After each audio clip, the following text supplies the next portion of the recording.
सुन त्जू के अनुसार युद्ध एक अत्यंत गंभीर विषय है जिस पर राष्ट्र का अस्तित्व निर्भर करता है। ये जीवन और मृत्यु, सुरक्षा और विनाश के बीच का अंतर तय करता है। इसलिए युद्ध में उतरने से पहले हर पहलू पर गंभीरता से विचार करना चाहिए। एक कुशल शासक और सेनापति के लिए आवश्यक है कि वह युद्ध की योजना बनाते समय कुछ मूलभूत तत्वों का मूल्यांकन करे। ये तत्व हैं नैतिक प्रभाव, मौसम, भौगोलिक स्थिति, सेनापति की क्षमता और अनुशासन। नैतिक प्रभाव का अर्थ है कि लोगों को अपने शासक के साथ इस तरह से जोड़ना कि वे उसका समर्थन करें, चाहे परिस्थितियां कितनी भी कठिन क्यों न हों। जब जनता शासक के निर्णयों में विश्वास करती है तो सेना में एकजुटता और संकल्प की भावना बढ़ती है।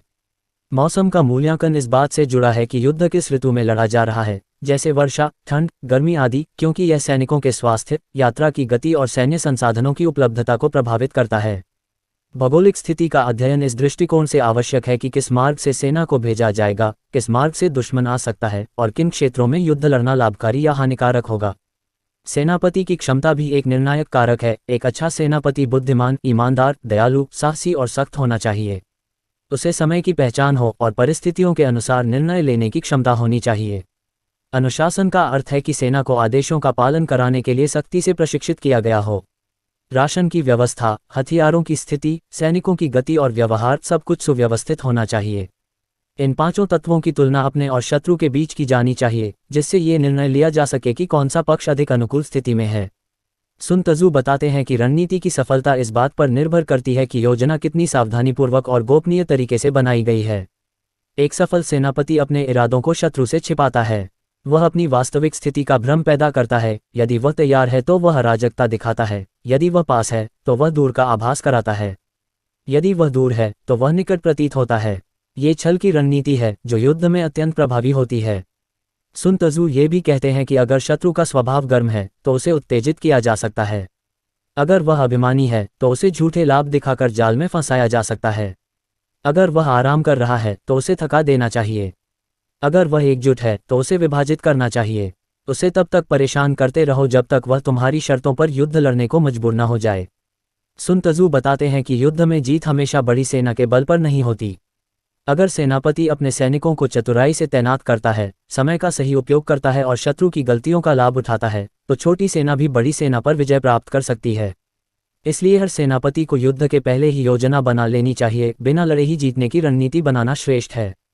वह कहते हैं कि युद्ध से पहले बहुत सी गणनाएं करने वाला सेनापति जीत की ओर अग्रसर होता है। जो बिना योजना या विचार के युद्ध में कूदता है, उसकी हार निश्चित होती है। अतः जीत हार की भविष्यवाणी कोई चमत्कार नहीं, बल्कि तैयारी और योजना का परिणाम है। सुन त्जू ये भी कहते हैं कि युद्ध कोई साधारण निर्णय नहीं है, इसलिए इसे भावनाओं के अधीन नहीं किया जाना चाहिए। जो शासक क्रोध में आकर युद्ध छेड़ता है, वह अपना राज्य भी खो सकता है। एक बुद्धिमान नेता वही होता है जो जब तक हर पहलू की जांच न कर ले तब तक युद्ध नहीं करता। सेनापति की सबसे बड़ी योग्यता यह है कि वह अपने सैनिकों को इस प्रकार प्रेरित करे कि वे आदेशों का पालन आत्मविश्वास और उत्साह के साथ करें। उन्हें पता हो कि वे किसके लिए लड़ रहे हैं और क्यों। इसके लिए सेनापति को स्वयं आदर्श बनना पड़ता है। जब सैनिक अपने नेता पर गर्व करते हैं तो वे जीवन की परवाह किए बिना लड़ते हैं। सुन त्जू बताते हैं कि विजेता सेनापति पहले जीत की स्थिति पैदा करता है, फिर युद्ध करता है। पराजित सेनापति पहले युद्ध करता है, फिर जीत खोजता है। इसका अर्थ है कि पहले से ही अपने पक्ष में परिस्थिति बनाना बुद्धिमानी है। जब सारी तैयारी हो जाती है तब युद्ध एक अंतिम औपचारिकता बन जाता है। यह अध्याय हमें बताता है कि युद्ध सिर्फ तलवारें और तीरों का खेल नहीं है, बल्कि यह बुद्धिमत्ता, योजना और मनोविज्ञान की गहरी परीक्षा है। जो नेता इन बातों को समझता है और अपने शत्रु से पहले तैयारी करता है, वही जीत का अधिकारी होता है। जब युद्ध की शुरुआत होती है तो वह केवल हथियारों की लड़ाई नहीं होती, वह संसाधनों, समय, श्रम और राज्य की समृद्धि की परीक्षा होती है। सुन त्जू कहते हैं कि एक लंबा युद्ध देश को खोखला कर देता है। सैनिकों की ऊर्जा क्षीण हो जाती है, राज्य का धन समाप्त हो जाता है और जनता युद्ध से ऊब जाती है। इसलिए एक बुद्धिमान सेनापति का उद्देश्य युद्ध को अधिक समय तक खींचना नहीं होता, बल्कि उसे यथाशीघ्र समाप्त कर देना होता है, और वह भी विजयी होकर। सुन त्जू इस अध्याय में स्पष्ट रूप से कहते हैं कि युद्ध केवल शक्ति प्रदर्शन नहीं है, यह एक आर्थिक निर्णय भी है।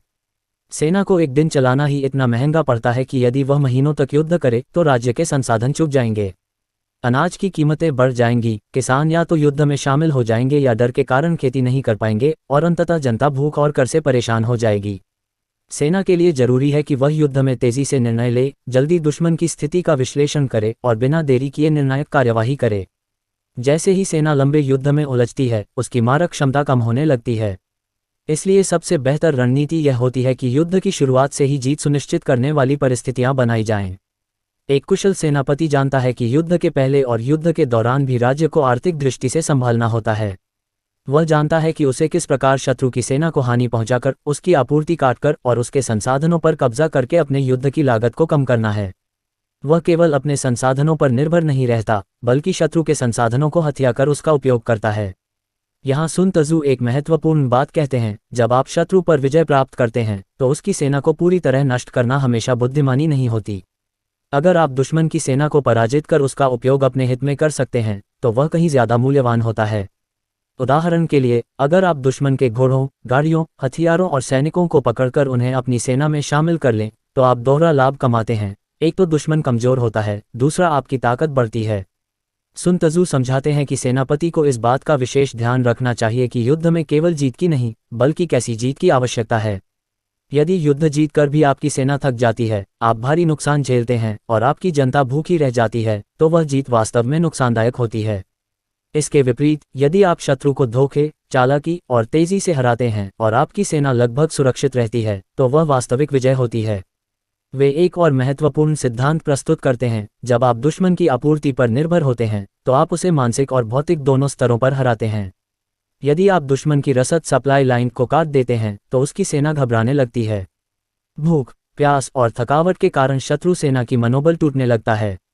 इसके विपरीत, जब आपकी सेना अच्छी तरह खा रही होती है और विश्राम पा रही होती है, तब वह दुश्मन पर आक्रमण करने के लिए अधिक सक्षम होती है। इस अध्याय में सुन त्सू ये भी स्पष्ट करते हैं कि युद्ध के दौरान दुश्मन से मिली वस्तुओं का कैसे उपयोग किया जाए। वे कहते हैं कि अगर आप दुश्मन के सैन्य संसाधनों को पकड़कर उपयोग करते हैं तो आप अपने संसाधनों की रक्षा करते हैं। अगर आप दुश्मन के सैनिकों को जीवित पकड़कर उन्हें सम्मिलित करते हैं तो आपकी सेना को अतिरिक्त बल मिलता है। यह विचार आज के व्यवसाय और राजनीति में भी उतना ही प्रासंगिक है, प्रतिस्पर्धियों की शक्तियों को अपनाकर स्वयं को मजबूत करना। सुन त्सू बार बार इस बात पर जोर देते हैं कि युद्ध में संसाधनों की बचत और समय की महत्ता सबसे ऊपर है। यदि कोई सेनापति केवल पराक्रम के दम पर लड़ता है लेकिन रणनीति और आर्थिक सोच नहीं रखता, तो वह चाहे जितनी बार भी विजयी हो, वह अंततः अपने ही राष्ट्र को कमजोर कर देगा। एक और महत्वपूर्ण पहलू यह है कि सेनापति को युद्ध की तैयारी में ही इस बात का ख्याल रखना चाहिए कि जब वह दुश्मन पर हमला करे तो उसका खुद का सैन्य ढांचा स्थिर रहे। वह न तो युद्ध में इतने सैनिक झोंक दे कि देश की रक्षा कमजोर हो जाए, और न ही सेना को इतने लंबे समय तक बाहर रखे कि वे थककर युद्ध छोड़ने लगें। सेना में अनुशासन बनाए रखना, भोजन और आराम की व्यवस्था करना और सैनिकों का मनोबल ऊंचा रखना सेनापति की जिम्मेदारी है। सुन त्सू इस अध्याय में संक्षेप में ये बताते हैं कि एक युद्ध को इस प्रकार लड़ा जाना चाहिए कि वह जीत के साथ शीघ्र समाप्त हो। एक बुद्धिमान सेनापति वही है जो युद्ध की शुरुआत से पहले ही अपने लक्ष्य और संसाधनों का आंकलन कर लेता है और इस प्रकार रणनीति बनाता है कि युद्ध जितनी जल्दी संभव हो खत्म हो जाए। वह शत्रु की कमजोरी पहचानता है, समय का लाभ उठाता है और युद्ध को टालने की जगह उसे निर्णायक ढंग से जीतता है। वे अंत में एक गहरी बात कहते हैं, युद्ध का सबसे अच्छा तरीका यह नहीं कि आप सबसे शक्तिशाली बने, बल्कि यह है कि आप शत्रु को बिना लड़े ही पराजित कर दें। और यदि युद्ध करना ही पड़े तो उसे इतनी कुशलता से करें कि वह कम समय में, कम संसाधनों में और कम जान माल की हानि में समाप्त हो। सुन त्सू कहते हैं कि युद्ध में सबसे उच्चतम स्तर की विजय वह होती है जिसमें शत्रु को बिना लड़े ही हराया जाए। अगर किसी राज्य, सेना या गढ़ को नष्ट किए बिना उसे अधीन किया जा सके तो वह श्रेष्ठ रणनीति मानी जाती है। इसके विपरीत, अगर एक नेता हर बार केवल लड़ाई से ही जीतने की सोचता है और हर जगह हिंसा करता है तो वह राज्य के संसाधनों को समाप्त कर देगा और अपनी शक्ति को क्षीण कर देगा। इस अध्याय में सुन त्सू ये बताते हैं कि शत्रु को पराजित करने के अनेक तरीके होते हैं। सीधे युद्ध से पहले बुद्धि, कूटनीति, चालाकी और रणनीति का सहारा लिया जाना चाहिए। सबसे पहले शत्रु की योजना को विफल करो, यदि वह न हो सके तो उसके गठबंधनों को तोड़ो। फिर भी यदि वह न रुके तो उसकी सेना को तोड़ो, और जब बाकी सब असफल हो जाए तब किले पर आक्रमण अंतिम उपाय होना चाहिए। एक बुद्धिमान सेनापति जानता है कि युद्ध केवल एक भौतिक संघर्ष नहीं है, बल्कि यह मनोवैज्ञानिक युद्ध भी है। जब आप शत्रु के मन में डर, भ्रम या भ्रम की स्थिति पैदा कर देते हैं तो उसकी आधी ताकत पहले ही खत्म हो जाती है। इसके लिए आवश्यक है कि आप शत्रु की योजनाओं को समय से पहले समझें और उन्हें निष्फल कर दें। सुन त्सू का यह भी मानना है कि जो सेनापति सबसे अच्छा नेतृत्व करता है वह होता है जो अपने अधीनस्थों को सही ढंग से निर्देशित करता है, समय पर निर्णय लेता है और किसी भी परिस्थिति में अपना धैर्य नहीं खोता। उसे यह समझना होता है कि हर युद्ध एक अलग परिस्थिति में लड़ा जाता है और उसमें एक जैसी रणनीति नहीं अपनाई जा सकती। यही कारण है कि रणनीति में लचीलापन अनिवार्य है। सुन त्सू ये भी कहते हैं कि अगर आप अपने शत्रु और स्वयं को अच्छी तरह जानते हैं तो आप 100 लड़ाइयों में भी नहीं हारेंगे। अगर आप केवल स्वयं को जानते हैं लेकिन शत्रु को नहीं तो आप एक बार जीत सकते हैं लेकिन अगली बार हार भी सकते हैं। परंतु यदि आप न स्वयं को जानते हैं न शत्रु को तो हर युद्ध में पराजय निश्चित है। ये सिद्धांत आज भी व्यवसाय, राजनीति और जीवन के हर क्षेत्र में लागू होता है। इस अध्याय में ये भी बताया गया है कि सेनापति की सफलता इस बात पर निर्भर करती है कि वह सेनाओं की तुलना कैसे करता है। केवल संख्या की तुलना करना पर्याप्त नहीं होता। सेनापति को ये देखना चाहिए कि सैनिकों का मनोबल कैसा है, किस पक्ष की रणनीति बेहतर है, कौन सा पक्ष अपनी आपूर्ति को बेहतर ढंग से संभाल सकता है, किसके पास ऊर्जावान नेतृत्व है और किसके पास बेहतर भू रणनीतिक स्थिति है। सुन त्सू ये भी कहते हैं कि शत्रु की सेना को तोड़ने के कई तरीके हैं, कभी कभी भ्रम फैलाकर, कभी उसके सैनिकों के मन में शक पैदा करके, कभी उनकी आपूर्ति काटकर और कभी उनके नेताओं को फुसलाकर। यदि आप शत्रु की सेना को भीतर से तोड़ दें तो वह बिना लड़े ही हार जाएगा। वे ये भी सुझाव देते हैं कि एक सेनापति को ये देखना चाहिए कि कौन से जनरल और अधिकारी युद्ध में योग्य हैं और कौन नहीं। यदि अधिकारी मूर्ख हैं या अपने व्यक्तिगत हित के लिए लड़ रहे हैं तो वे सेना को नुकसान पहुंचाएंगे। इसलिए सेनापति को केवल सैनिकों को नहीं बल्कि अपने अधिकारियों को भी नियंत्रित और निर्देशित करना होता है। सुन त्सू बताते हैं कि जब सेना एकजुट होती है, सेनापति का आदेश स्पष्ट होता है और रणनीति सटीक होती है तो दुश्मन को हराना कठिन नहीं होता। इसके विपरीत यदि सेना में अनुशासन की कमी हो, आदेश अस्पष्ट हो और रणनीति भ्रमित हो तो हार निश्चित होती है, चाहे संख्या कितनी भी अधिक हो। इस अध्याय में एक और बात स्पष्ट की गई है, जब आप किसी किले पर हमला करते हैं तो वह अंतिम विकल्प होना चाहिए। किला मजबूत होता है, उसे घेरने में समय लगता है, संसाधन खर्च होते हैं और कई बार सैनिकों की जानें भी जाती हैं। अगर कोई विकल्प है जिससे आप शत्रु को किले से बाहर निकाल सकें या उसे आत्मसमर्पण के लिए मजबूर कर सकें तो वह ज़्यादा समझदारी भरा तरीका होता है। एक सच्चा विजेता वह होता है जो बिना अधिक रक्तपात के अपने लक्ष्य को प्राप्त कर ले। वह केवल तलवार नहीं चलाता बल्कि अपने मस्तिष्क का प्रयोग करता है। वह जानता है कि हिंसा अंतिम उपाय है और अगर उसे बुद्धिमानी से टाला जा सकता है तो वह श्रेष्ठ होता है। सुन त्सू का यह अध्याय इस बात को बार बार दोहराता है कि जीत केवल शत्रु को मारकर नहीं मिलती बल्कि शत्रु को नियंत्रित करके, उसकी योजना को नष्ट करके और उसकी शक्ति को अपनी ओर मोड़कर भी मिलती है। यही श्रेष्ठ रणनीति होती है। वे अंत में ये कहते हैं कि सबसे बुद्धिमान सेनापति वह होता है जो पहले जीत की स्थिति बनाता है फिर लड़ाई करता है। अगर कोई सेनापति युद्ध के बीच में जीत खोजता है तो वह पहले से ही कमजोर स्थिति में है। इसीलिए बुद्धिमत्ता यह है कि पहले मनोवैज्ञानिक, रणनीतिक और भौगोलिक विजय प्राप्त करो, उसके बाद युद्ध केवल एक प्रक्रिया बन जाती है। जो युद्ध की गहराई को समझता है वह जानता है कि सबसे उच्च स्तर की कला वह है जिसमें वह अजेय बना रहे, भले ही वह हमला न करे। सुन त्सू कहते हैं कि एक सच्चा योद्धा अपनी स्थिति को इस तरह मजबूत करता है कि कोई भी शत्रु उसे पराजित नहीं कर सकता और साथ ही वह उस समय तक आक्रमण नहीं करता जब तक विजय सुनिश्चित न हो जाए। ये द्वैत एक कुशल सेनापति की पहचान है, आत्मरक्षा में पूर्ण शक्ति और आक्रमण में पूर्ण संकल्प। अजेयता का मतलब यह नहीं कि कोई हमेशा हमले करता रहे। इसका अर्थ है वह अपनी रक्षा इस प्रकार करता है कि शत्रु को प्रवेश का कोई मार्ग ही न मिले। जब आप अपने गढ़ को इतना मजबूत कर लेते हैं कि कोई भी चाल, धोखा या बल उसमें सेंध नहीं लगा सकता तो आप युद्ध में आधे से अधिक विजयी हो जाते हैं। यह अजेयता आंतरिक तैयारी, अनुशासन और स्पष्ट रणनीति से आती है। लेकिन केवल रक्षा करना पर्याप्त नहीं है। जब तक आप आक्रमण करके शत्रु को हराते नहीं तब तक युद्ध समाप्त नहीं होता। इसीलिए सुन त्सू कहते हैं कि हम आक्रमण तभी करें जब जीत निश्चित हो। इसका अर्थ है हमें पहले परिस्थितियों का सूक्ष्म अध्ययन करना होगा, शत्रु की कमजोरियों की पहचान करनी होगी और फिर अपने बल को उस दिशा में केंद्रित करना होगा जहां विजय सबसे सुलभ हो। वह सेनापति जो बार बार युद्ध में भाग्य के सहारे जीतता है वह अच्छा नहीं है, बल्कि वह सेनापति जो पहले तैयारी करता है और फिर परिस्थिति के अनुसार लड़ाई लड़ता है वही महान होता है। वह जानता है कि सफलता एक प्रक्रिया है और विजय एक अवस्था है जो तब आती है जब योजना, समय और क्रिया एक साथ मिलती हैं। इस अध्याय में सुन त्सू बार बार इस बात पर जोर देते हैं कि एक सेनापति को अपनी और शत्रु की स्थिति को स्पष्ट रूप से देखना चाहिए। यदि कोई सेनापति केवल संख्या देखकर उत्साहित होता है लेकिन भूगोल, मनोबल और रणनीति की स्थिति नहीं देखता तो वह स्वयं को और अपनी सेना को संकट में डाल देता है। इसके विपरीत जो व्यक्ति इन सभी बातों का विश्लेषण करता है वह बहुत पहले से जान लेता है कि कौन जीतेगा और कौन हारेगा। सुन त्सू ये भी बताते हैं कि विजयी सेनाएं पहले विजय सुनिश्चित करती हैं फिर युद्ध करती हैं, और जो पराजित होती हैं वे पहले युद्ध करती हैं और फिर विजय की आशा करती हैं। यह अंतर ही बुद्धिमत्ता और मूर्खता के बीच की रेखा है।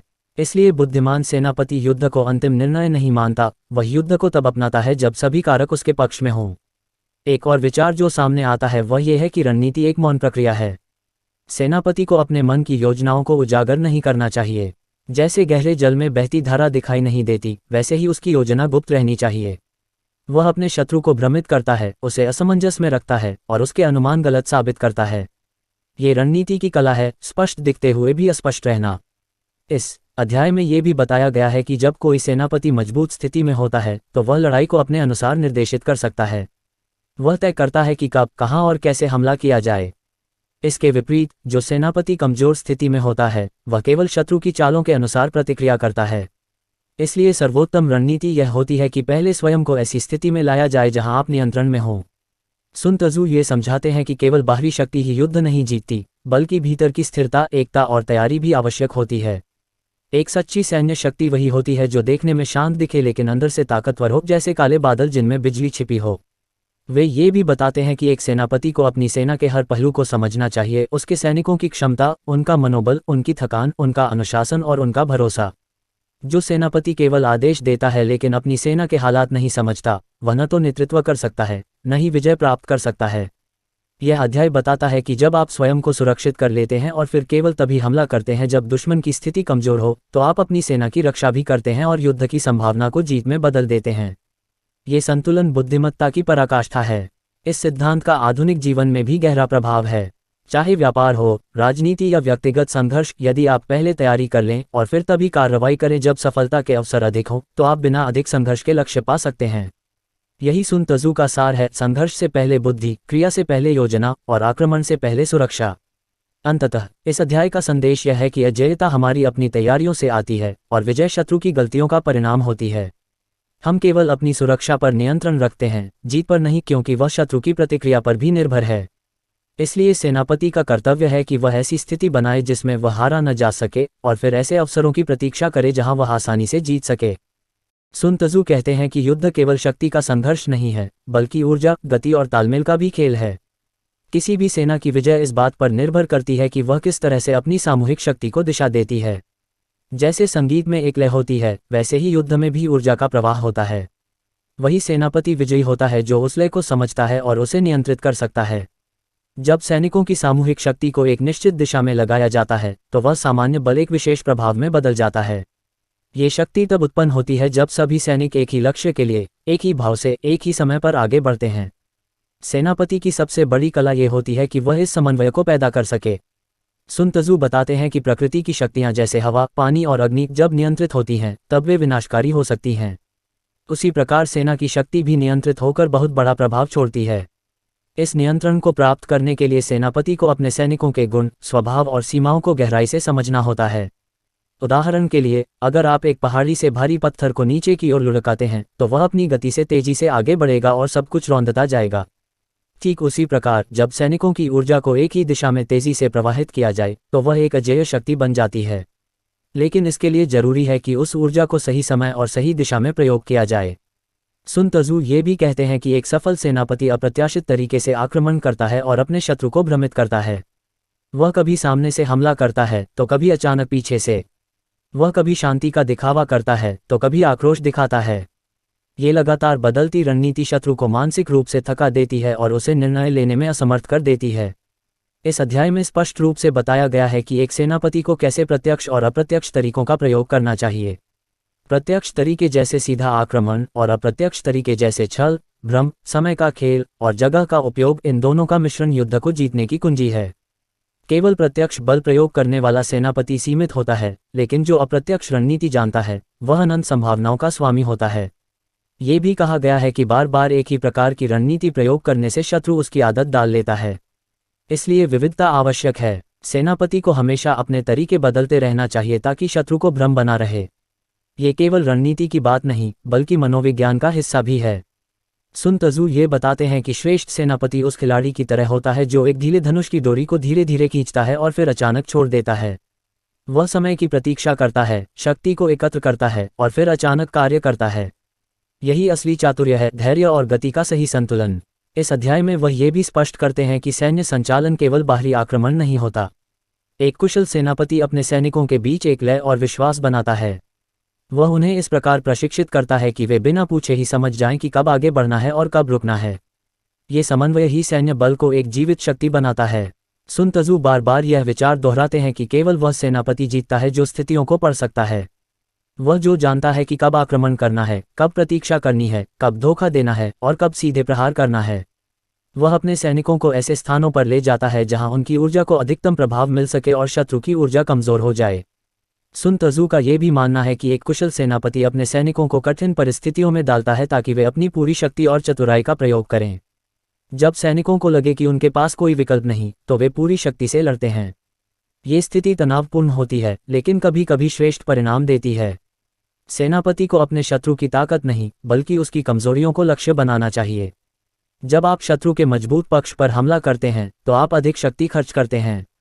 लेकिन जब आप उसकी कमजोरी पर चोट करते हैं, तो कम प्रयास में बड़ा परिणाम मिलता है। इसके लिए आवश्यक है कि शत्रु की वास्तविक स्थिति का अध्ययन किया जाए और उसके व्यवहार का विश्लेषण किया जाए। युद्ध में ऊर्जा केवल शारीरिक नहीं होती, यह मानसिक, रणनीतिक और भावनात्मक भी होती है। सेनापति को इस ऊर्जा को पहचानना और उसे दिशा देना आना चाहिए। जब सेनापति अपनी ऊर्जा को स्थिर, केंद्रित और तीव्र बना लेता है, तो वह शत्रु को हर दिशा से पराजित कर सकता है। इस अध्याय का अंतिम भाग ये स्पष्ट करता है कि रणनीति केवल युद्ध के मैदान में नहीं बनती, वह युद्ध से पहले बनती है। एक सच्चा सेनापति अपनी ऊर्जा को संगठित करता है, अपने सैनिकों को प्रेरित करता है और तब जाकर उन्हें युद्ध में ले जाता है। यही योजना और क्रिया का संपूर्ण संतुलन है। जब दो सेनाएं आमने सामने खड़ी होती हैं, तो केवल बल, संख्या या हथियार ये तय नहीं करते कि कौन विजयी होगा। सुन त्सू कहते हैं कि असली जीत उस सेनापति की होती है जो भूमि, समय, दिशा और परिस्थितियों को अपने पक्ष में मोड़ लेता है। यह अध्याय इसी गूढ़ ज्ञान को सामने लाता है। वह ताकत नहीं जो दिखती है, बल्कि वह जो परिस्थितियों को अनुकूल बनाती है।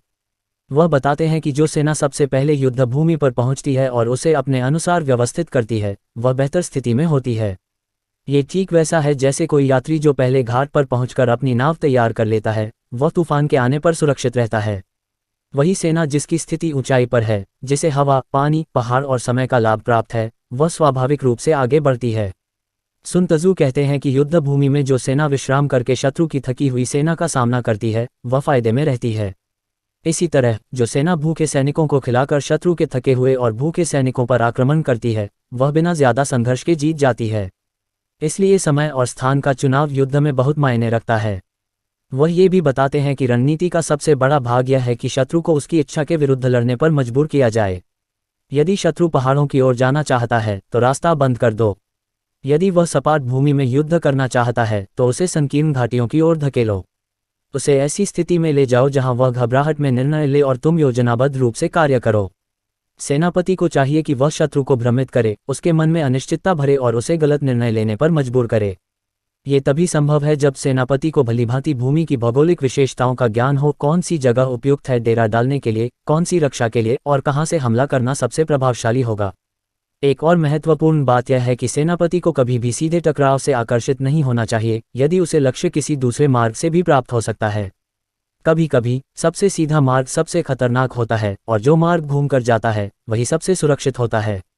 ये रणनीतिक दृष्टिकोण वही समझ सकता है जो युद्ध को केवल शक्ति नहीं, बल्कि शतरंज के खेल की तरह देखता है। इस अध्याय में एक गहरा मनोवैज्ञानिक सिद्धांत छिपा है। यदि आप शत्रु को धोखे में रखते हैं, तो आप उसे नियंत्रित कर सकते हैं। यदि वह सोचता है कि आप पीछे हट रहे हैं, लेकिन वास्तव में आप उसे जाल में खींच रहे हैं, तो वह उसी दिशा में आएगा जहां आपकी ताकत केंद्रित है। ये रणनीति की गुप्त चाल है, जो दिखता है वही सत्य नहीं होता। सुन त्सू इस बात पर भी जोर देते हैं कि एक सेनापति को हमेशा चपल रहना चाहिए। वह कभी एक ही दिशा में न बढ़े, एक ही तरीके से हमला न करे। जब शत्रु को लगे कि आप दक्षिण में हैं, आप उत्तर में प्रकट हो जाएं। जब वह समझे कि आप थके हुए हैं, आप अचानक जोश से हमला कर दें। ये निरंतर बदलती स्थिति शत्रु के मन को अस्थिर कर देती है। सेनापति की सफलता इस पर निर्भर करती है कि वह कब स्थिर रहना है और कब गति में आना है, ये समझता हो। वह कब प्रतीक्षा करे, कब हमला करे, कब धोखा दे और कब वास्तव में बल का प्रयोग करे। ये सारा संतुलन उसकी समझ और अवलोकन क्षमता पर निर्भर करता है। इस अध्याय में यह भी बताया गया है कि भले ही शत्रु की सेना बड़ी हो, लेकिन यदि वह बिखरी हुई है, भ्रमित है या अनुशासनहीन है, तो उसे हराना आसान है। इसके विपरीत एक छोटी सेना भी यदि संगठित, प्रेरित और नेतृत्व में एकजुट हो, तो वह बड़ी सेना को पराजित कर सकती है। इसलिए संख्या से ज्यादा महत्व मनोबल और व्यवस्था का होता है।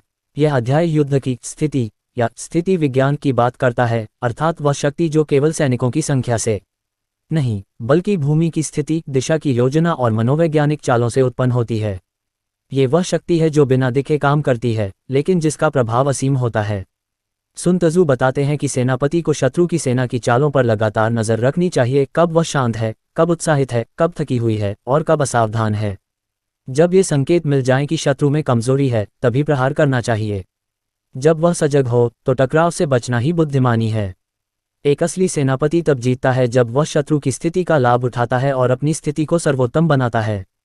वह युद्ध नहीं लड़ता जब तक विजय निश्चित न हो, और जब वह लड़ता है तो शत्रु को सोचने का समय नहीं देता। इस अध्याय का सार यही है, भूमि, समय, दिशा, भ्रम, गति और ठहराव, इन सब का सामंजस्य ही युद्ध की सफलता का आधार है। केवल तलवार की धार से युद्ध नहीं जीते जाते, बल्कि विचारों की धार, अवलोकन की तीव्रता और योजना की गहराई से ही सच्ची विजय मिलती है। जब सेना किसी दुश्मन क्षेत्र में प्रवेश करती है तो सबसे पहली जरूरत होती है अपने सैनिकों की सुरक्षा सुनिश्चित करना और उन्हें संगठित बनाए रखना। सुन त्जू कहते हैं कि शत्रु के क्षेत्र में घुसते ही सैनिकों का मनोबल प्रभावित होता है, इसलिए सेनापति को चाहिए कि वह उनकी दिशा स्पष्ट करे, उनका उद्देश्य स्पष्ट करे और उन्हें आंतरिक रूप से एकजुट रखे। एक एकजुट सेना ही बाहरी संकटों का सामना कर सकती है। सुन त्जू बताते हैं कि शत्रु के क्षेत्र में घुसना हमेशा जोखिम भरा होता है, लेकिन ये जोखिम तभी सार्थक होता है जब उसे योजनाबद्ध तरीके से उठाया जाए। सेना को कभी बिना तैयारी के दुश्मन की भूमि में नहीं भेजना चाहिए। सेनापति को पहले मार्ग का भलीभांति अध्ययन करना चाहिए, ये देखना चाहिए कि कौन से रास्ते आसान हैं, कौन से कठिन, कहाँ पर प्राकृतिक बाधाएं हैं और कहाँ से तेजी से निकलना संभव है। इस अध्याय में युद्ध की व्यवहारिक स्थिति का वर्णन है, किस प्रकार सेना को आगे बढ़ाना चाहिए, कहाँ रुकना चाहिए और कब पीछे हटना चाहिए। सेनापति को यह ध्यान रखना चाहिए कि सैनिक कितनी दूरी तक चल सकते हैं, कब उन्हें विश्राम की जरूरत है और किस प्रकार वे युद्ध के लिए तैयार हो सकते हैं। एक थकी हुई सेना कभी भी अच्छा प्रदर्शन नहीं कर सकती। सुन त्जू कहते हैं कि सेना को लेकर कोई भी निर्णय जल्दबाजी में नहीं लेना चाहिए। जब तक भूमि, समय और शत्रु की स्थिति का पूर्ण ज्ञान न हो, तब तक कोई बड़ा कदम नहीं उठाना चाहिए। बहुत बार सेनापति जल्द निर्णय लेकर अपनी ही सेना को संकट में डाल देते हैं। इसलिए सही निर्णय वही होता है जो स्पष्ट दृष्टि और धैर्य से लिया गया हो। वे ये भी कहते हैं कि सेना को संकरे रास्तों से ले जाना खतरनाक होता है, खासकर जब शत्रु पहले से वहां मौजूद हो। ऐसी स्थिति में या तो पूरी तैयारी से हमला किया जाए या उस मार्ग को ही न अपनाया जाए। यदि कोई मार्ग जोखिमपूर्ण हो लेकिन शत्रु सतर्क न हो, तो उस मार्ग से होकर चुपचाप गुजर जाना एक रणनीति हो सकती है। इस अध्याय में एक महत्वपूर्ण विचार यह है कि सेनापति को केवल अपनी सेना की नहीं, बल्कि शत्रु की स्थिति की भी गहराई से जानकारी रखनी चाहिए। यदि शत्रु आराम कर रहा है लेकिन तुम थके हुए हो तो टकराव से बचो। यदि शत्रु भोजन कर रहा है और तुम्हारी सेना भूखी है तो युद्ध मत छेड़ो। लेकिन यदि तुमने अपने सैनिकों को खिला पिलाकर तैयार कर लिया है और शत्रु असावधान है, तो वही समय है निर्णायक आक्रमण का। सुन त्जू बताते हैं कि यदि आप शत्रु को भ्रमित कर सकते हैं, उसे ये दिखा सकते हैं कि आप डर रहे हैं या पीछे हट रहे हैं, जबकि वास्तव में आप चाल चल रहे हो, तो आप उसे जाल में फंसा सकते हैं। युद्ध में भावनाओं का प्रदर्शन नहीं, बल्कि नियंत्रण और योजना काम आती है। एक कुशल सेनापति वह होता है जो अपने सैनिकों को ऐसे तैयार करता है जैसे एक मजबूत दीवार का निर्माण ईंट जोड़कर, ठोस आधार बनाकर।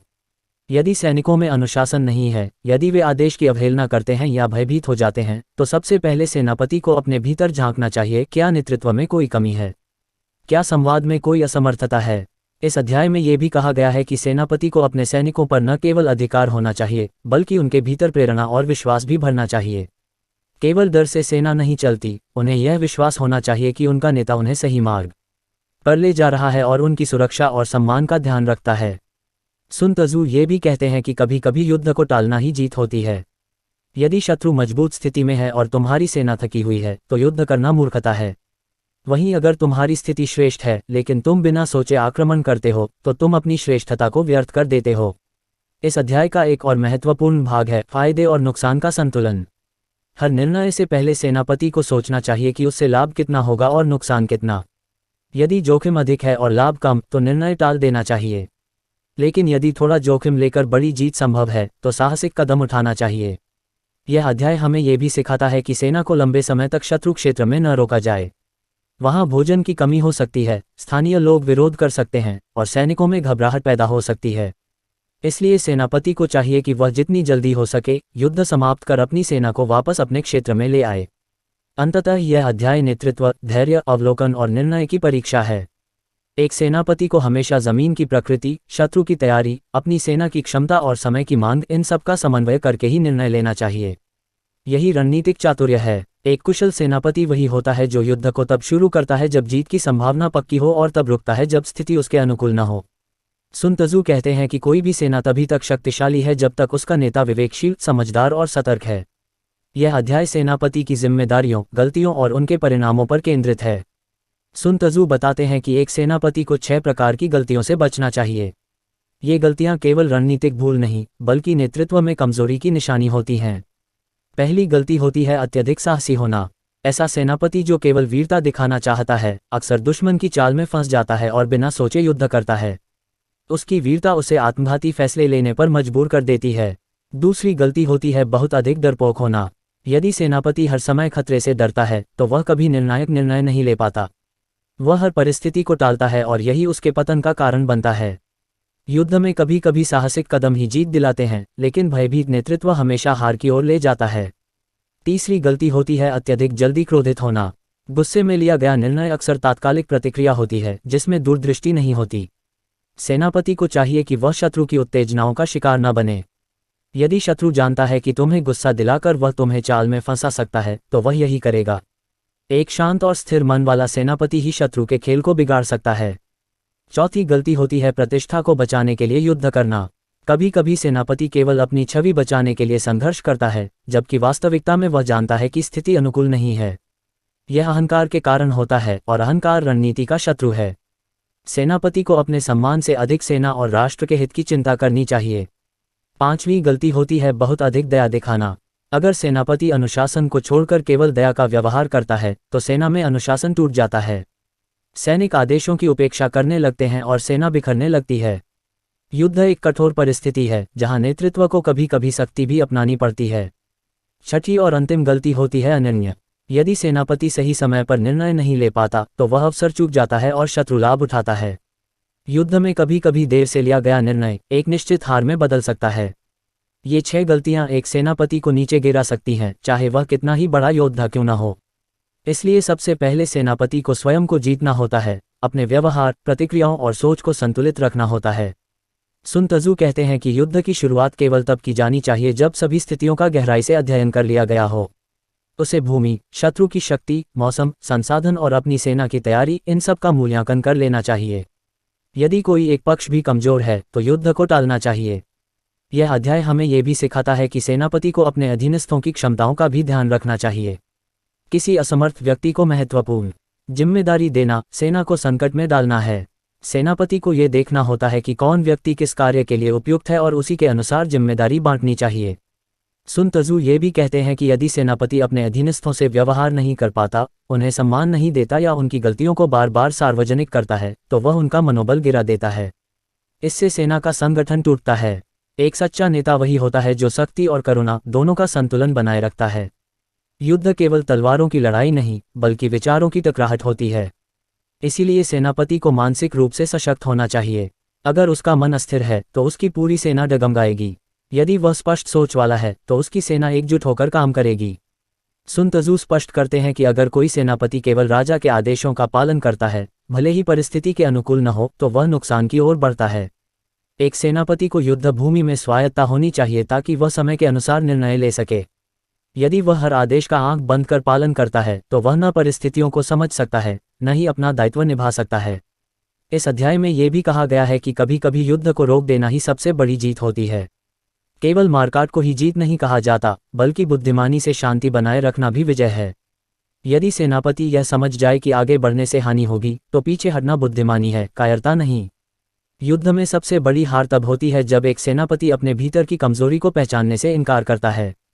इसलिए वह अंधविश्वास, अहंकार और जल्दबाजी में निर्णय लेता है। ये निर्णय न केवल स्वयं को, बल्कि पूरी सेना और राष्ट्र को खतरे में डाल सकता है। इस अध्याय का सार यही है, युद्ध को जीतना केवल बाहरी रणनीति का खेल नहीं है, ये भीतर की शक्ति, आत्मनियंत्रण और परिस्थितियों की सूक्ष्म समझ का परिणाम है। जो सेनापति स्वयं को समझ लेता है, वही दूसरों को सही दिशा में ले जा सकता है।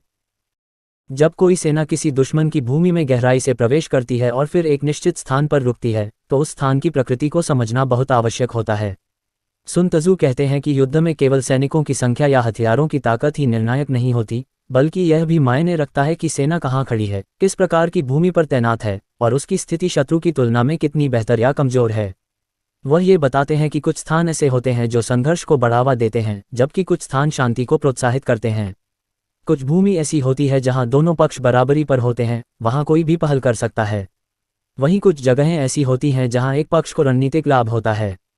सेनापति को इन सभी स्थितियों की गहरी समझ होनी चाहिए। युद्ध भूमि की प्रकृति को समझना उतना ही आवश्यक है जितना सेना की शक्ति को समझना। अगर कोई सेनापति बिना जांच पड़ताल के एक ऐसे स्थान पर सेना को भेज देता है जहां चारों ओर ऊंचाई पर दुश्मन तैनात हो सकता है या जहां से पीछे हटना मुश्किल है, तो वह खुद अपनी सेना को संकट में डाल देता है। इसलिए हमेशा ऊंचाई वाले स्थान पर रहना और धूप की दिशा को अपने अनुसार चुनना लाभदायक होता है। इससे सेना को न केवल दृश्य में स्पष्टता मिलती है, बल्कि उसे गर्मी, ठंड, धूल और धूप से भी कम कष्ट होता है। सुन त्जू कहते हैं कि जिस सेनापति के पास भूमि की पहचान करने की समझ नहीं है, वह अपनी सेना को अंधकार में चला रहा है। ये समझ ही उसे ये तय करने में मदद करती है कि कब आगे बढ़ना है, कब रुकना है और कब पीछे हटना है। एक गलत कदम पूरे अभियान को विफल कर सकता है। एक कुशल सेनापति यह जानता है कि जब दुश्मन किले में सुरक्षित है तब उस पर हमला करना मूर्खता है, लेकिन जब वह खुले मैदान में है, बिखरी हुई स्थिति में है या अपनी सेना से अलग हो गया है, तो वहीं पर आक्रमण करना उचित होगा। इस तरह की निर्णय क्षमता केवल भूमि की स्थिति और शत्रु की गति का गहन अध्ययन करने से आती है। यह अध्याय हमें यह भी सिखाता है कि शत्रु की गतिविधियों का सूक्ष्म निरीक्षण करना बहुत आवश्यक है।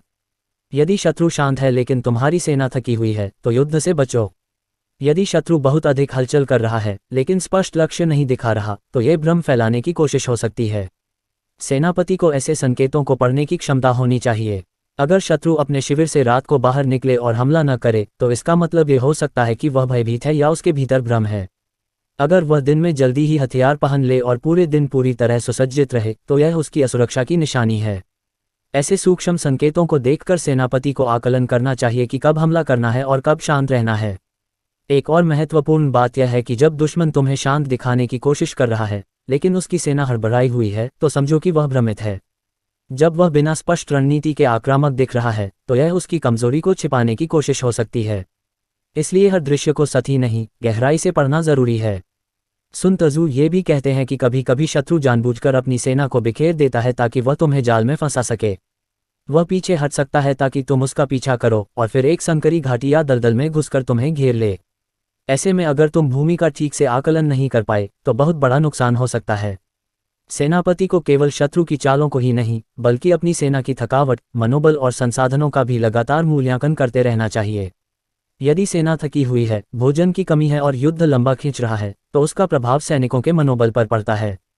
इस स्थिति में सेनापति को रणनीतिक विश्राम देना चाहिए। इस अध्याय में एक गहरी बात यह भी है कि अच्छा सेनापति युद्ध भूमि में इस प्रकार व्यवहार करता है जैसे वह पानी का प्रवाह हो। पानी हमेशा नीचे की ओर बहता है, वह रास्ता खोजता है, सबसे कम प्रतिरोध वाले मार्ग से आगे बढ़ता है। वैसे ही सेनापति को भी ऐसी दिशा चुननी चाहिए जहां शत्रु की सुरक्षा कमजोर हो और जहां उसकी सेना बिना अधिक संघर्ष के आगे बढ़ सके। सीधे ताकत से टकराना हमेशा बुद्धिमानी नहीं होती, कभी कभी चालाकी से रास्ता बदल लेना ही श्रेष्ठ होता है। सुन त्जू कहते हैं कि अगर शत्रु तुम्हें उकसा रहा है लेकिन तुम तैयार नहीं हो, तो प्रतिक्रिया मत दो। अगर वह पीछे हट रहा है लेकिन भूमि उसके अनुकूल है, तो तुरंत पीछा न करो। पहले आकलन करो कि क्या वह सचमुच भाग रहा है या तुम्हें जाल में फंसाने की कोशिश कर रहा है। ये सूक्ष्म निर्णय ही सेना को बचाते हैं। एक सतर्क सेनापति हमेशा अपने चारों ओर के वातावरण पर ध्यान देता है। आकाश में पक्षियों की गतिविधियां, जमीन पर धूल का उठना, दूर से आती आवाजें, ये सब शत्रु की गतिविधियों का संकेत हो सकता है। उदाहरण के लिए, यदि पक्षी अचानक उड़ जाएं तो इसका अर्थ है कि वहां पर कोई गतिविधि हुई है, संभवतः शत्रु ने कोई गुप्त अभियान शुरू किया है। इस अध्याय में नेतृत्व की भी बात आती है। सेनापति को कभी भी अपने सैनिकों से दूरी नहीं बनानी चाहिए। यदि वह बहुत ऊंचाई से उन्हें आदेश देगा और उनके हालात नहीं समझेगा, तो वह कभी उनकी नब्ज नहीं पकड़ पाएगा। एक सेनापति को अपनी सेना के बीच रहकर उनकी स्थिति को समझना चाहिए। वे क्या सोच रहे हैं, क्या डर रहे हैं, क्या तैयार हैं या थके हुए हैं। यही समझ उसे सही निर्णय लेने में मदद करेगी। जब सेनापति दुश्मन की भूमि में ठहराव करता है, तो उसे अपनी रक्षा की पूरी व्यवस्था करनी चाहिए। चारों ओर की स्थिति की जानकारी, पहरेदारी का प्रबंध, संकेत प्रणाली और बैकअप योजना, ये सब आवश्यक हैं। बिना इन उपायों के ठहराव खतरनाक साबित हो सकता है। सुन त्जू कहते हैं कि जब सेनापति हर परिस्थिति का अनुमान पहले से लगाकर तैयारी करता है, तो वह असफल नहीं होता। लेकिन जो केवल साहस के बल पर बिना सोच समझ के युद्ध करता है, वह अपनी और अपने सैनिकों की बर्बादी तय करता है। यह अध्याय इस बात पर जोर देता है कि युद्ध की तैयारी केवल बाहरी रणनीति नहीं, बल्कि भीतर की सतर्कता, भूमि की जानकारी, दुश्मन के व्यवहार की समझ और स्वयं की सेना के हालात पर आधारित होनी चाहिए। युद्ध वही जीतता है जो सबसे पहले देख लेता है, सबसे पहले सोच लेता है और सबसे पहले सही निर्णय ले लेता है। जब दो सेनाएं एक दूसरे के आमने सामने खड़ी होती हैं, तो केवल साहस या संख्याबल ही निर्णायक नहीं होता। उस स्थिति की प्रकृति, भूमि का स्वरूप, शत्रु की मनस्थिति और अपनी सेना की तैयारी, इन सब का अध्ययन अनिवार्य होता है। सुन त्जू कहते हैं कि युद्ध में कई तरह की स्थितियां उत्पन्न होती हैं और सेनापति को उन्हें पहचानकर उनके अनुसार रणनीति बनानी चाहिए। कुछ मैदान ऐसे होते हैं जिन्हें सुन त्जू खुले मैदान कहते हैं, जहां दोनों सेनाएं समान रूप से आगे बढ़ सकती हैं। ऐसे स्थानों पर जल्दी निर्णय नहीं लेना चाहिए, स्थिति की प्रतीक्षा करनी चाहिए। अगर शत्रु पहला हमला करता है तो उसकी योजना स्पष्ट हो सकती है और उसी के अनुसार जवाब दिया जा सकता है। फिर कुछ स्थान ऐसे होते हैं जहां एक सेना ऊंचाई पर होती है और दूसरी नीचे। ऐसे में नीचे वाली सेना को सावधानी से काम लेना चाहिए, क्योंकि ऊंचाई पर स्थित सेना को रणनीतिक लाभ होता है। लेकिन अगर ऊपर की सेना घमंडी है और अपनी स्थिति का गलत अनुमान लगाती है, तो नीचे की सेना भी चालाकी से जीत सकती है। एक और स्थिति होती है जहां एक सेना दुश्मन के इलाके में बहुत गहराई तक प्रवेश कर चुकी होती है। ऐसी स्थिति में उसके पास पीछे हटने का विकल्प नहीं होता। यह एक प्रकार का मरने या मारने वाला मनोबल उत्पन्न करता है। ऐसी परिस्थिति में सैनिक अधिक समर्पण से लड़ते हैं, क्योंकि उनके पास कोई और चारा नहीं होता। सुन त्जू ये कहते हैं कि जब सेना को ऐसी स्थिति में लाया जाता है जहां पीछे हटना असंभव हो और आगे बढ़ना ही एकमात्र विकल्प हो, तो वह अत्यधिक शक्तिशाली बन जाती है। इसलिए कभी कभी सेनापति जानबूझकर अपनी सेना को ऐसी जगह खड़ा करता है जहां से पीछे हटना कठिन हो, ताकि सभी सैनिक पूरे मन से लड़ें और कोई विकल्प न ढूंढें। एक कुशल सेनापति वह होता है जो परिस्थिति को देखकर आक्रमण या रक्षात्मक रणनीति अपनाता है। अगर शत्रु हड़बड़ी में है और उसकी व्यवस्था बिगड़ी हुई है, तो आक्रमण करना उचित है। लेकिन अगर वह सुसंगठित है और स्पष्ट योजना के साथ खड़ा है, तो टकराव से बचना चाहिए और उसे थकाने के लिए समय का प्रयोग करना चाहिए। भूमि की समझ यहाँ भी प्रमुख भूमिका निभाती है। यदि सेनापति जानता है कि कोई रास्ता संकीर्ण है, पर उसके बाद खुले मैदान में जाकर शत्रु को घेरने का मौका मिलेगा, तो वह जोखिम उठा सकता है। लेकिन यदि वह रास्ता केवल संकट की ओर ले जाता है, तो उस पर आगे बढ़ना मूर्खता है। सुन त्जू ये भी कहते हैं कि एक सेनापति को यह आभास होना चाहिए कि शत्रु कब केवल दिखावा कर रहा है और कब वास्तव में हमला करना चाहता है। कभी कभी शत्रु शांति का अभिनय करता है ताकि सेना ढीली पड़ जाए और फिर अचानक आक्रमण करता है। कभी कभी वह अपने शिविर में आग जलाकर यह संकेत देता है कि वह रात भर वहीं रहेगा, जबकि उसका उद्देश्य पीछे हटना होता है। ऐसे में अगर सेनापति भ्रमित हो जाए तो वह फंस सकता है। सैनिकों की मनस्थिति इस अध्याय में विशेष ध्यान देने योग्य है। सुन त्जू कहते हैं कि जब सैनिक अपनी मातृभूमि से दूर होते हैं, दुश्मन की जमीन पर होते हैं और उनके पास पीछे जाने का कोई रास्ता नहीं होता, तो वे अधिक एकजुट और साहसी हो जाते हैं। वे अपने जीवन की रक्षा के लिए पूरी ताकत से लड़ते हैं। लेकिन अगर सैनिकों को ये भरोसा हो कि वे आराम से पीछे हट सकते हैं, कि उनके पास भोजन पर्याप्त है और खतरे का कोई विशेष संकेत नहीं है, तो उनमें आलस्य आ जाता है। इसलिए एक समझदार सेनापति संकट और सुविधा के बीच संतुलन बनाकर चलता है। वह कभी सुविधा देकर शक्ति को पुनर्स्थापित करता है, तो कभी संकट द्वारा साहस को जागृत करता है। यह अध्याय ये भी सिखाता है कि युद्ध में सेना का संगठन किस प्रकार होना चाहिए। यदि सभी सैनिक स्वतंत्र रूप से चल रहे हों, बिना आदेश के, तो वह सेना जल्दी टूट जाती है। लेकिन अगर उन्हें ये समझ हो कि उनकी जिम्मेदारी क्या है और कब किस दिशा में बढ़ना है, तो सेना एक शरीर की तरह कार्य करती है। सुन त्जू कहते हैं कि एक आदर्श सेना वही होती है जो बिना किसी आदेश के भी सेनापति की सोच को समझ सके। ये तभी संभव है जब सैनिकों को लगातार प्रशिक्षण दिया गया हो, उनके भीतर सेनापति के प्रति विश्वास हो और युद्ध से पहले ही हर प्रकार की योजना स्पष्ट की गई हो। जब सेनापति सैनिकों को विश्वास दिला देता है कि उनकी सुरक्षा और सम्मान उसकी प्राथमिकता है, तो वे उसके लिए जान तक देने को तैयार हो जाते हैं। लेकिन अगर वे यह महसूस करते हैं कि उन्हें केवल उपकरण की तरह इस्तेमाल किया जा रहा है, तो वे जल्द ही हतोत्साहित हो जाते हैं। इस अध्याय में यह भी कहा गया है कि कभी कभी शत्रु अपनी संपूर्ण शक्ति को दिखाकर डराने की कोशिश करता है। अगर सेनापति डर जाए और पीछे हटे, तो वह शत्रु की चाल में फंस जाता है। लेकिन अगर वह शांत रहे, रणनीति बनाए और प्रतीक्षा करे, तो शत्रु की शक्ति स्वयं कमजोर पड़ सकती है। सेनापति को युद्ध में कभी भी भावनात्मक नहीं होना चाहिए, न तो अत्यधिक क्रोध, न ही अत्यधिक दया। दोनों स्थितियां उसे भ्रमित करती हैं और निर्णयों में कमजोरी लाती हैं। केवल बुद्धि, सतर्कता और दूरदृष्टि ही एक सेनापति की सबसे बड़ी शक्ति होती है। यदि शत्रु में असंतोष है, उसके आदेश स्पष्ट नहीं हैं, या सैनिक अशांत हैं, तो वही समय होता है उस पर आक्रमण करने का। लेकिन अगर वह पूरी तरह व्यवस्थित है, युद्ध के लिए तैयार है, तो रणनीतिक धैर्य बेहतर होता है। यह अध्याय अंत में इस विचार पर बल देता है कि युद्ध केवल हथियारों की टकराहट नहीं है, यह मनोबल, जमीन, दिशा, मौसम और मनुष्य की सोच का युद्ध है। जो सेनापति इन सब बातों को जोड़कर सोच सकता है, वही वास्तव में विजयी होता है। जब सेना को युद्ध में उतारा जाता है तो वह कई प्रकार की जमीनी परिस्थितियों से होकर गुजरती है। हर भूमि की प्रकृति अलग होती है और उसका प्रभाव सैनिकों की गति, मनोबल और शत्रु से टकराव की स्थिति पर पड़ता है। सुन त्सू कहते हैं कि कुल मिलाकर 9 प्रकार की भूमि होती है और सेनापति को ये जानना चाहिए कि हर भूमि पर कैसे व्यवहार करना है। पहली स्थिति होती है जब सेना अपनी ही सीमा के भीतर होती है।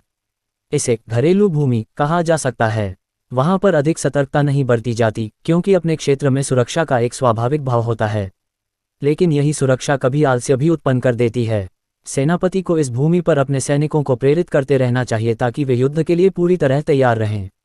दूसरी स्थिति होती है जब सेना शत्रु की सीमा के बहुत पास पहुंच गई हो, लेकिन अब तक कोई बड़ा टकराव नहीं हुआ हो। इसे सीमांत भूमि कहा जा सकता है। यहाँ हर कदम सावधानी से रखना होता है, क्योंकि शत्रु कभी भी हमला कर सकता है। यदि सेना सतर्क नहीं है तो वह अचानक हमले में भारी नुकसान उठा सकती है। तीसरी स्थिति है जब सेना शत्रु की सीमा में कुछ भीतर प्रवेश कर चुकी है, पर युद्ध क्षेत्र में अभी तक कोई निर्णायक मुठभेड़ नहीं हुई है। इस स्थिति में सेना की आपूर्ति लाइन लंबी होती है और पीछे हटने की संभावना कम होती है। इस भूमि को खुली भूमि कहा जाता है। यहाँ सबसे जरूरी है कि सेना अनुशासन में रहे और हर आदेश पर त्वरित प्रतिक्रिया दे। चौथी स्थिति को संधि भूमि कहा जाता है। ये वह भूमि होती है जो शत्रु और हमारी सीमा के बीच साझा रूप से है, जहां दोनों पक्षों के लिए लाभ उठाने का अवसर होता है। इस भूमि पर टकराव से पहले रणनीतिक बातचीत, छल या भ्रम फैलाना ज्यादा प्रभावशाली होता है। पांचवी भूमि होती है जहां सेना गहराई तक दुश्मन की सीमा में घुस चुकी हो और वह भागने की स्थिति में न हो। इसे गंभीर भूमि कहा जाता है। यहाँ पर हर सैनिक को यह आभास होता है कि जीतना ही एकमात्र विकल्प है, वरना मृत्यु निश्चित है। ऐसी भूमि में सेनापति को हर कदम रणनीति से भरपूर और प्रेरणादायक बनाना चाहिए। छठी स्थिति होती है जब सेना ऐसे स्थान पर है जहां से निकलना बहुत कठिन हो, जैसे पहाड़ियों या घाटियों के बीच। इसे संकीर्ण भूमि कहा जाता है। यदि शत्रु ने पहले इस भूमि पर कब्जा कर लिया है तो वहां जाना बहुत ही जोखिम भरा है। लेकिन यदि हम पहले पहुंचे और उसे सुरक्षित कर लें तो यह एक मजबूत स्थिति बन सकती है। सातवीं भूमि को विचित्र भूमि कहा जाता है, जहां रास्ते स्पष्ट नहीं होते, स्थान अनजान होता है और आगे पीछे दोनों ही खतरे से भरे होते हैं। ये भूमि भ्रम उत्पन्न करती है। यहाँ पर रणनीतिक धैर्य, छोटी टुकड़ियों में गुप्त अभियान और सतर्कता ही काम आती है। आठवीं भूमि होती है घेराव भूमि, जहां चारों ओर से दुश्मन घात में बैठा हो और भागने के सारे रास्ते बंद हों। ये सबसे खतरनाक स्थिति होती है। लेकिन सुन त्सू कहते हैं कि जब सैनिक इस बात को जान लेते हैं कि भागने का कोई रास्ता नहीं है, तो वे अंतिम सांस तक लड़ते हैं। ऐसे समय में मनोबल सबसे ऊंची स्थिति में होता है। नववीं भूमि होती है मृत्यु भूमि, जहां या तो जीत मिलेगी या मृत्यु। वहां कोई बीच का रास्ता नहीं होता। ऐसी भूमि में सेनापति को अपने सैनिकों के भीतर यह भाव जगाना होता है कि वे अपनी अंतिम ऊर्जा लगा दें। और अक्सर देखा गया है कि जब ऐसी भूमि में लड़ाई होती है तो वही सेना जीतती है जिसे हारने का डर नहीं होता। सुन त्सू ये कहते हैं कि इन 9 प्रकार की भूमि पर कैसे व्यवहार करना है, ये समझना एक सेनापति का सबसे महत्वपूर्ण कौशल है। युद्ध केवल शस्त्रों की बात नहीं है, ये भूमि, समय, मनोबल और योजना का मिश्रण है। यह अध्याय ये भी कहता है कि सेनापति को यह सुनिश्चित करना चाहिए कि उसकी सेना शत्रु की भूमि में इस प्रकार प्रवेश करे कि वे चारों ओर से घिरे होने का अनुभव करें। इससे उनमें समर्पण की भावना बढ़ती है और वे पूरी शक्ति से युद्ध करते हैं। यदि सैनिकों को यह आभास हो कि उनके पास पीछे हटने का विकल्प है, तो उनका मनोबल धीरे धीरे कम हो सकता है। सुन त्सू यह मानते हैं कि सबसे बड़ी सेना भी अगर उचित स्थान और रणनीति के बिना लड़ी जाए तो हार सकती है, जबकि एक छोटी सेना भी, यदि वह मृत्यु भूमि पर खड़ी है और उसके भीतर एकता है, तो वह विशाल शत्रु को हरा सकती है। इस अध्याय में छल कपट की बात भी प्रमुखता से आती है। अगर शत्रु हमें मजबूत समझता है तो वह रक्षात्मक रहेगा। अगर वह हमें कमजोर समझता है तो वह लापरवाही करेगा। सेनापति को अपने शत्रु की सोच के साथ खेलना आना चाहिए। कभी अपनी ताकत को छुपाओ, कभी कमजोरी का दिखावा करो। इससे शत्रु भ्रमित होता है और गलत निर्णय लेता है। एक विशेष बात यह है कि सेनापति को अपने सैनिकों की मनोदशा का पूरा ध्यान रखना चाहिए। यदि सैनिक थके हुए हैं या उनका मनोबल टूटा हुआ है तो सबसे पहले उसे सुधारना चाहिए। उन्हें प्रेरणा, भोजन, विश्राम और नेतृत्व के माध्यम से सशक्त बनाना चाहिए। सुन त्सू कहते हैं कि युद्ध की शुरुआत में तूफान मत बनो, शुरुआत धीरे से करो, छाया की तरह आगे बढ़ो और जब समय आए तो बिजली की तरह प्रहार करो। यही रणनीति जीत का मार्ग खोलती है। इस अध्याय में नेतृत्व के 3 प्रमुख गुण बताए गए हैं: दूरदृष्टि, साहस और धैर्य। दूरदृष्टि से सेनापति आने वाले संकट को पहले ही देख लेता है। साहस उसे निर्णय लेने की शक्ति देता है और धैर्य उसे उत्तेजना से बचाकर सही समय पर वार करने की कला सिखाता है। सेना के भीतर संचार का होना भी आवश्यक है। सैनिकों को आदेश साफ साफ और समय पर मिलने चाहिए। भ्रम और असमंजस युद्ध भूमि में सबसे बड़ी कमजोरी बन जाते हैं। अगर एक सैनिक को नहीं पता कि वह किस दिशा में जाना है या क्या करना है, तो वह दूसरों के लिए भी समस्या बन सकता है। अंततः यह अध्याय ये सिखाता है कि सेनापति को हर प्रकार की भूमि, सैनिकों की स्थिति, शत्रु के व्यवहार और मौसम की परिस्थिति का गहन अध्ययन करना चाहिए। जो सेनापति यह अध्ययन करता है वह युद्ध को केवल टकराव नहीं बल्कि विज्ञान और कला की तरह देखता है और वही अंत में विजयी होता है। युद्ध में किसी भी प्रकार की लड़ाई से पहले सेनापति को यह जानना जरूरी होता है कि शत्रु का मनोबल क्या है और वह किस प्रकार की स्थिति में है। सुन त्जू का मानना था कि शत्रु की शक्ति को पहचानने से पहले खुद की शक्ति को समझना अत्यंत महत्वपूर्ण है। अगर सेनापति खुद को नहीं जानता तो वह शत्रु के बल और कमजोरी का सही आकलन नहीं कर सकता। इस अध्याय में सुन त्जू ने आक्रमण और बचाव के संबंध में कई महत्वपूर्ण रणनीतियां दी हैं। सबसे पहले ये समझना जरूरी है कि आक्रमण तभी सफल होता है जब शत्रु पूरी तरह से तैयार न हो और उसकी स्थिति कमजोर हो।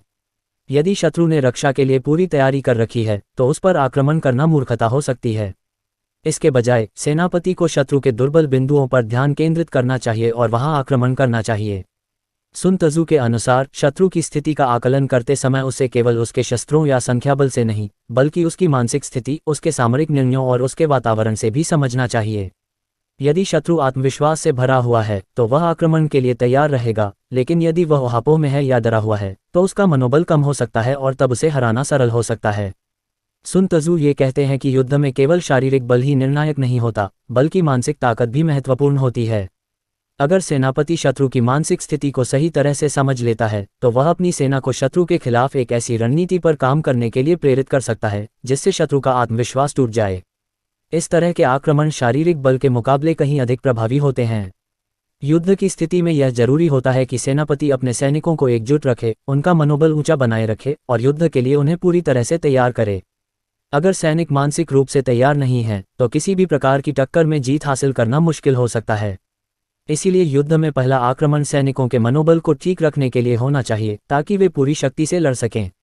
सुन त्जू के अनुसार अगर कोई सेना आक्रमण करने के लिए तैयार नहीं है तो उसे तुरंत रक्षा की स्थिति में नहीं लाना चाहिए। इसके बजाय उसे शत्रु का ध्यान भटकाकर उसे मानसिक रूप से कमजोर करना चाहिए। शत्रु के खिलाफ सबसे बड़ा हथियार यह है कि वह यह महसूस करे कि उसकी स्थिति असुरक्षित है और वह नहीं जानता कि उसके खिलाफ क्या आक्रमण होने वाला है। यह असमंजस उसकी मानसिक स्थिति को कमजोर कर देता है और वह गलत निर्णय ले सकता है। सुन त्जू युद्ध में किसी भी प्रकार की भूल चूक से बचने के लिए संकेत और संदेशों का उपयोग करने पर जोर देते हैं। सही संदेशों का उपयोग शत्रु को भ्रमित करने और उसे अपनी योजना के अनुसार काम करने के लिए प्रेरित करने में महत्वपूर्ण भूमिका निभाता है। यदि संदेश सही नहीं होते तो वह शत्रु को और अधिक सतर्क और तैयार बना सकता है, जिससे वह आक्रमण के खिलाफ तैयार हो जाता है। अगली महत्वपूर्ण बात यह है कि युद्ध में हमेशा अपनी स्थिति को छुपाकर रखना चाहिए। ये केवल शत्रु को धोखा देने के लिए नहीं बल्कि अपनी सेना के भीतर भी एक मनोबल बनाए रखने के लिए किया जाता है। अगर सेना को यह एहसास हो कि उनके पास कोई विशेष योजना है तो वे और अधिक उत्साहित होकर काम करते हैं। वे यह नहीं जानते कि क्या हो रहा है, लेकिन ये भ्रम उन्हें अधिक आक्रामक बनाता है। सुन त्जू ने यह भी कहा कि युद्ध में हमेशा तब आक्रमण करना चाहिए जब शत्रु सबसे कमजोर हो और उसे पूरी तरह से तैयार न होने का एहसास हो। यदि शत्रु की स्थिति स्पष्ट और मजबूत हो तो उस पर हमला करना न केवल जोखिमपूर्ण होता है बल्कि वह सेना को भारी नुकसान भी पहुंचा सकता है। इसके बजाय सेनापति को शत्रु के खिलाफ अपने आक्रमण के समय का सही चुनाव करना चाहिए। इसके अलावा सुन त्जू ये भी मानते थे कि हर युद्ध की सफलता का एक महत्वपूर्ण हिस्सा यह है कि सेना अपनी रणनीति को पूरी तरह से समझे और उस पर काम करे। सैनिकों को ये स्पष्ट रूप से जानना चाहिए कि उनका उद्देश्य क्या है, किस प्रकार की स्थिति में उन्हें क्या करना है और उनके खिलाफ कौन सी ताकतें खड़ी हो सकती हैं। ये स्पष्टता न केवल सेनापति की रणनीति को मजबूत बनाती है बल्कि सैनिकों का मनोबल भी ऊंचा रखती है। इस अध्याय में सुन त्जू के सिद्धांत ये दर्शाते हैं कि युद्ध केवल शारीरिक संघर्ष नहीं है बल्कि यह मानसिक और भावनात्मक युद्ध भी है। अगर सेनापति शत्रु के मनोबल को तोड़ने में सफल होता है तो उसकी सेना शारीरिक रूप से जितना भी शक्तिशाली हो उसे हराया जा सकता है। इसके लिए आवश्यक है कि सेनापति अपनी रणनीतियों में निरंतर परिवर्तन करता रहे, शत्रु के मनोबल को कमजोर करता रहे और अपनी सेना को हमेशा उत्साहित रखे। सुन त्जू कहते हैं कि युद्ध के लिए सबसे कुशल रणनीति वह होती है जिसमें शत्रु को पहले से हारने का एहसास हो जाए। अगर शत्रु पहले ही जान जाए कि वह हारने वाला है तो उसे खुद से जीतने के लिए कोई कारण नहीं मिलेगा। इसलिए एक सेनापति का उद्देश्य सिर्फ शारीरिक लड़ाई में जीतना नहीं होता, बल्कि शत्रु को मानसिक रूप से हरा देना भी होता है। सुन त्जू के अनुसार युद्ध की सफलता का एक बड़ा कारण यह भी है कि सेनापति हमेशा अपनी पूरी सेना के साथ एकजुट रहता है और उसे युद्ध के लिए प्रेरित करता है। केवल उस समय पर आक्रमण करना चाहिए जब सही समय आ जाए, और उसी समय में शत्रु को हराने के लिए पूरी शक्ति से काम करना चाहिए। एक सही समय पर किया गया आक्रमण ही असली सफलता की कुंजी होता है। युद्ध केवल मैदान में लड़ी जाने वाली लड़ाई नहीं होती, बल्कि वह एक बुद्धि और जानकारी का भी खेल होता है। सुन त्जू कहते हैं कि जिस प्रकार एक बढ़ई को काम करने के लिए औजार चाहिए होते हैं, उसी प्रकार एक सेनापति को सफल युद्ध संचालन के लिए गुप्त सूचनाओं की आवश्यकता होती है। शत्रु की योजनाओं, उसकी चालों, उसकी स्थिति और मनोबल की सही जानकारी ही निर्णायक होती है। ये जानकारी बिना जासूसी के प्राप्त नहीं की जा सकती। इसलिए यह अध्याय पूरी तरह से गुप्तचरी यानी जासूसी की महत्ता पर केंद्रित है। सबसे पहले ये समझना जरूरी है कि यदि सेनापति को शत्रु के मन में क्या चल रहा है, उसकी रणनीति क्या है और उसकी सेना किस स्थिति में है, इन सब का सही ज्ञान मिल जाए तो वह बिना युद्ध के ही उसे हरा सकता है। शत्रु की तैयारी के बारे में पहले से जान लेना एक ऐसी ताकत है जो किसी भी अस्त्र शस्त्र से अधिक मूल्यवान होती है। सुन त्जू बताते हैं कि जासूसी 5 प्रकार की होती है। पहला है स्थानीय जासूस, ऐसे लोग जो शत्रु की भूमि में पहले से मौजूद हों और वहीं के निवासी हों। ये लोग शत्रु की संस्कृति, भूगोल, आदतें और कमजोरी को भली भांति जानते हैं। इनसे बेहतर कोई जानकारी नहीं दे सकता। दूसरा है आंतरिक जासूस, शत्रु की सेना में काम करने वाले ऐसे लोग जिन्हें पैसे, लालच या विचारों से अपने पक्ष में किया गया हो। ये लोग सेना की चाल, स्थानांतरण, आपूर्ति और मनोबल जैसी जानकारी दे सकते हैं। तीसरा है दोहरा जासूस, ऐसे जासूस जिन्हें शत्रु ने हमारे विरुद्ध भेजा हो लेकिन उन्हें हमारी ओर कर लिया गया हो।